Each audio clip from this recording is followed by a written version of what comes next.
నా పేరు ఇనుగుర్తి సరిత, మల్లాపూర్ మండల్, రేగుంట గ్రామం. నేను ఒక బీసీ కులానికి చెందినటువంటి మహిళని. నేను 12 సంవత్సరాల నుంచి రేగుంట గ్రామంలో వివోఏగా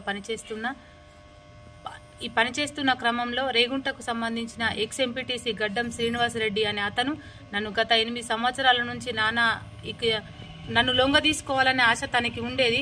తన మాట నేను వినలేదన్న కారణంతోనే నన్ను నానా రకాలుగా హింసలకు గురి చేస్తే నేను తనకు లొంగి తను చెప్పినట్టు వింటాని నేనైతే ఏదైతే వివోఏగా ఉద్యోగం చేస్తున్నానో ఆ ఉద్యోగాన్ని తొలగించి మళ్ళీ నాకు మహిళా సంఘాల సభ్యులు తీర్మానం చేసి మాకు ఆమెనే కావాలి అని పంపించిన దాని మేరకు నాకు ఉద్యోగంలో జాయిన్ కమ్మని వచ్చిన లెటర్ను ఆఫీసు అధికారులతో కుమ్మక్కయి నాకు ఆ లెటర్ రాకుండా నాకు మద్దతు ఇస్తున్న మహిళలను కూడా భయభ్రాంతులకు గురి చేస్తూ నాకు ఎటన్నా బండి మీద వెళ్తే కూడా నన్ను వెంబడించుకుంటూ నన్ను ఏ రకంగా సొంతం చేసుకోవాలనేది ఆయన ఏ ఆడపిల్ల కనబడితే ఆడపిల్ల తనకు కావాలి ఆ రకంగా నేను వినలేదు.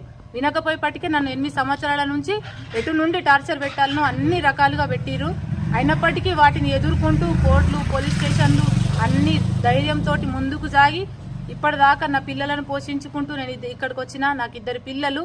నేను ఈ నిరాహార దీక్ష చేయడానికి నాకు ఓపిక అన్ని భరించి ఓపిక లేక నేను బయటకు వచ్చి నా బాధని ఇక్కడ విన్నవించుకొని ఈ గాంధీ దగ్గర 6 రోజుల నుంచి నిరాహార దీక్ష చేయడం జరిగింది. దయచేసి నేను మహిళను, నాకు భర్త ఉన్నాడు, నాకు పిల్లలు ఉన్నాడు, 2 ఆడపిల్లలు ఉన్నారు. నేను ఏ మగవానికి లొంగే అవసరం నాకు లేదు. నా కష్టం చేసుకొని నా పిల్లలు నా భర్తను పోషించుకునేంత నా మీదనే ఆధారపడి ఉంది. దయచేసి నాకు ఉపాధి కల్పించి నా బిడ్డలు నేను ఎలాంటి నాకు ప్రొటెక్షన్ చేయండి. ఆయన నుంచి బాగా ఇబ్బందులు ఉన్నాయి నాకు. నన్ను ఏ క్షణాన కూడా ఏం చేసేది తెలియదు కాబట్టి మీ అందరినీ వేడుకుంటున్నాను. నాకు భద్రత కల్పించండి, ఉపాధి కల్పించండి. Hi, this is Neha Shetty. Please subscribe to GK News. Hi everybody, subscribe to GK News.